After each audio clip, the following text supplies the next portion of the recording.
Hello and welcome to all of you. Have you ever felt confused when someone talks about profit, budgeting, or return on investment? Well, you're not alone. Many of us think finance is complicated or not for me. But the truth is, whether you're running a business, managing a team, or even just making decisions at home, finance is everywhere. In this module, we will learn what finance is, why it is important, basic principles, how it impacts our daily lives and workplace, and how it impacts our decision making. Let's begin. Imagine trying to build a house without a strong foundation. The walls might stand for a while, but one strong wind and they could all come crashing down. That's what finance is for your business. It's the invisible foundation that supports every decision, every plan, every action. Whether you're launching a new product, hiring someone, buying a laptop, or setting prices, money is involved, and finance helps you manage it wisely. Finance helps you make more informed decisions. Use resources more wisely. Align your actions with the company's financial goals. Knowing basic financial principles can make the difference between a business that just survives and one that grows and thrives. Why is it the foundation? Because it tells you what you can afford, helps you plan ahead, ensures you don't run out of cash, shows if you're making a profit or just working hard. What is finance? Finance is the process by which we manage money. Think of finance as a way to answer three big questions. How much money is coming in? How much is going out? What's left? Imagine you're running a small home baking business. You sell cakes and pastries. This month, you sold 10,000 rupees worth of cakes, 5,000 rupees worth of cookies. So the total money coming in is 10,000 rupees plus 5,000 rupees, that is 15,000 rupees. This money, which you have earned or which is coming in, is called revenue or income. To run your business, you spend money on ingredients, 4,000 rupees. Packaging, 1,000 rupees. Electricity and gas, 500 rupees. Delivery charges, 500 rupees. So the total money going out is 4,000 rupees plus 1,000 rupees plus 500 rupees plus 500 rupees, that is 6,000 rupees. This money, which you have spent or that is going out, is called expenses or cost. Now let's calculate what's left. 15,000 rupees, that is your income, minus 6,000 rupees, that is your expenses, gives us 9,000 rupees. That's called your profit. If income or revenue is greater than expenses or cost, you're in profit. If income or revenue is less than expenses or cost, you're in loss. These are the building blocks of finance.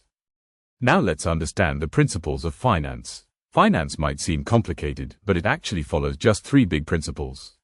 These principles help organizations decide where to spend money, how to fund that spending, what to do with the profits earned. With an understanding of these principles, we can see how every decision, from hiring a new team member to launching a new product, connects to a larger financial picture. Let's explore each one in simple terms. The first principle is the investment principle. It asks the question, where should the company invest its money? This principle focuses on how a business decides to use its funds, choosing projects, assets, or products that will give the best return. Such as, should we open a new branch, upgrade our equipment, or launch a new product? The key idea is to invest only in things that will give more value, future profits, than they cost today.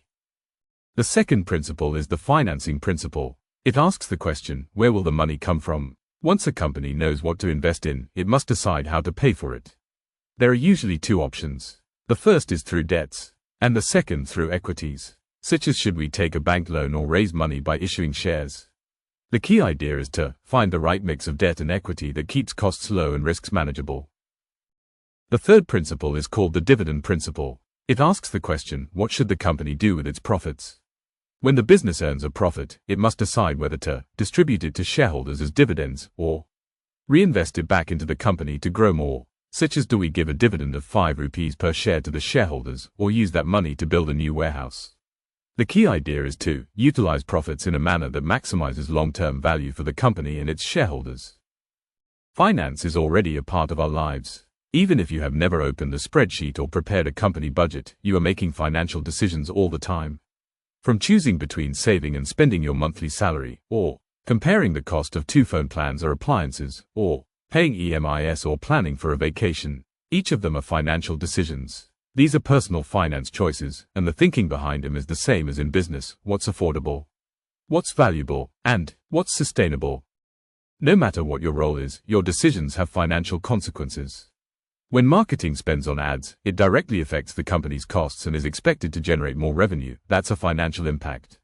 Hiring new staff means increased salary expenses, so HR decisions must align with the company's budget.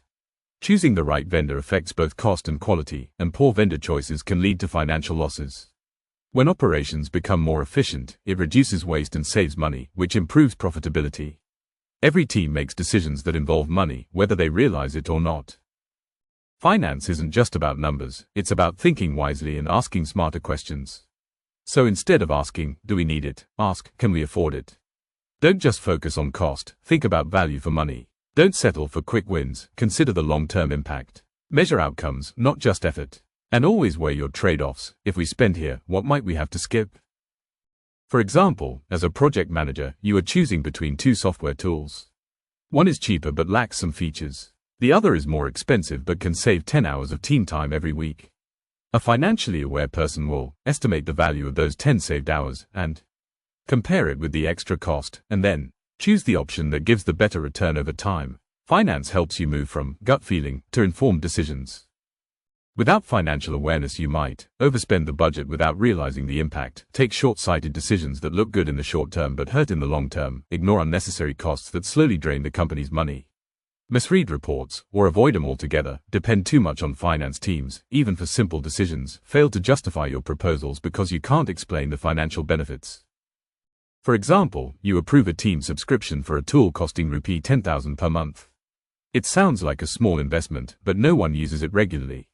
Over the years, 120,000 rupees has been wasted just because no one checked the value against its usage. Without a basic grasp of finance, well-intentioned choices can unintentionally result in financial losses or overlooked opportunities. Alright, you can quickly go over what we've learned. Think of this as your mini cheat sheet before we move ahead.